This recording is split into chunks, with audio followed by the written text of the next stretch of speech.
Իրաքի և Լևանտի իսլամական պետություն կոչվող ահաբեկչական խմբավորման գործունեությունը գնալով ավելի շատ է մտահոգում միջազգային հանրությանը։ Այս օրերին Ուելսում ՆԱՏՕ-ի գագաթնաժողովի օրակարգային կարևորագույն հարցերից մեկը ծայրահեղ իսլամիստներին կասեցնելու միասնական քաղաքականության մշակումն էր։ ԻԼԻՊ-ի հիմքերը դրվել են 2006 թվականին Իրաքի տարածքում հայտնի Ալ-Քաիդայի մասնակցությամբ։ Սիրիայում ընթացող պատերազմը խթանեց ծայրահեղ իսլամիստներին, եւ արդեն 2013 թվականի գարնանն այս կազմակերպությունը անցավ նվաճողական գործողությունների։ Իսլամիստ ծայրահեղականների վերջին տարվա ահաբեկչական գործողություններն են 2009 թվական հոկտեմբերի 25 Պայթյուն Բաղդադի կենտրոնում, 155 զոհ, 2010 թվական հոկտեմբերի 31 Բաղդադի կաթոլիկ եկեղեցու գնդակոծություն, 58 զոհ, 2014 թվական հունիսի 16 Թիգրիտ քաղաքի ռազմաօդային ակադեմիայի գրավում, 1700 կուրսանտների գնդակահարություն, 2014 թվական հուլիս-օգոստոս Իրաքի հյուսիսում 500 եզդի տղամարդու գնդակահարություն եւ 300 կնոջ ստրկացում, 2014 թվական օգոստոս-սեպտեմբեր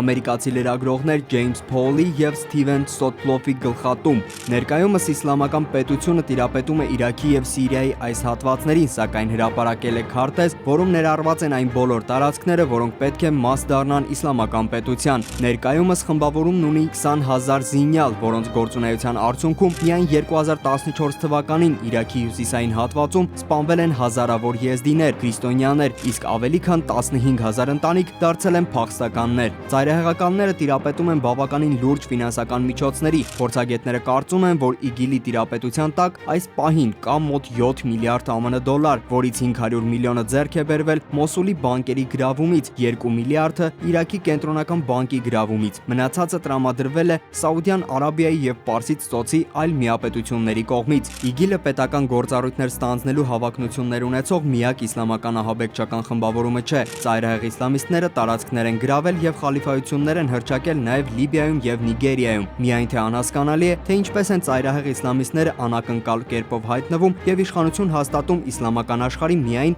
նավթագազային հարուստ պաշարներ ունեցող վայրերում։ Սպարտակ Գրիշյան, ժամը լրատվական։